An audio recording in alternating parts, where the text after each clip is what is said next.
ធ្វើម៉េចដើម្បីឲ្យកូនគឺគាត់ព្រមញ៉ាំទាំងទឹកដោះគោហើយនិងបាយដោយសារតែក្មេងខ្លះនៅពេលដែលគាត់ញ៉ាំទឹកដោះគោគឺគាត់អត់ញ៉ាំបាយទេសម្រាប់កូនខ្ញុំចិញ្ចឹមទាំង3គឺញ៉ាំទាំងទឹកដោះគោនិងញ៉ាំបាយអញ្ចឹងសម្រាប់ម៉ាក់ដែលគាត់ចង់បែងចែកពេលវេលានៃការញ៉ាំទឹកដោះគោកូនហើយនិងបាយ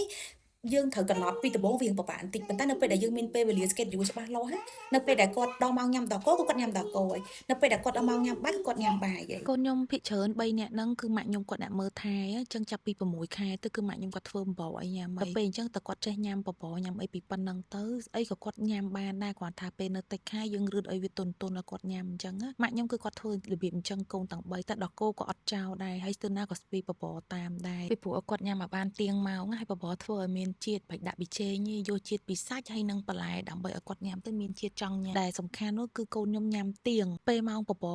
ម៉ោងដល់គោតគាត់ចង់ទៀតដល់គោដល់ម៉ោងបបរគឺយើងអត់ឲ្យដល់គោគាត់ទេដូច្នេះគាត់អាងដល់ម៉ោងបបរគឺគាត់ញ៉ាំបបរហើយកាពះគាត់គឺត្រូវការបបរតែដល់ម៉ោងដល់គោគឺគាត់ត្រូវការដល់គោយើងត្រឡប់ពីទូចអញ្ចឹងទៅគឺអាស្រ័យលើម៉ាក់ប៉ាអ្នកបរៀនគាត់ដំបូងអាចរៀងពិបាកដោយសារតែយើងគាត់អត់ធ្លាប់ញ៉ាំគឺថាពិបាកប៉ុន្តែនៅពេលដែលគាត់ទៀតដល់គោយើងអត់ចង់បង្ខំឲ្យគាត់ញ៉ាំបបរយើងរុញដល់គោឲ្យគាត់អាហ្នឹងហើយដែលជាកំហុសធ្វើឲ្យគាត់លេងចង់ញ៉ាំចំណីលេងចង់ញ៉ាំបបរគឺគាត់អាងដល់គោញ៉ាំតែទឹកដោះគោសោះហ្មងកូនខ្ញុំគឺញ៉ាំស្មើគ្នាល្អទាំងដោះគោហើយនិងបបរដោះគោគឺចូលដល់10ខែខ្ញុំដូរឲ្យគាត់ញ៉ាំប្រភេទទឹកហើយព្រោះពួក baby bio ប្រភេទទឹកហ្នឹងគឺមានសារធាតុ omega 3 DHA omega 6 ALA តាមស្តង់ដាររបស់សហគមន៍អឺរ៉ុបសម្រាប់ជំនួយការលូតលាស់របស់ខួរក្បាលទៅរូបឲ្យនឹងកុមារបានល្អនិយាយទៅកូនខ្ញុំទាំង3សាច់បានដល់ហើយកង់ហ្មងបបរហើយនិងដោះគោបានតាណាគ្នា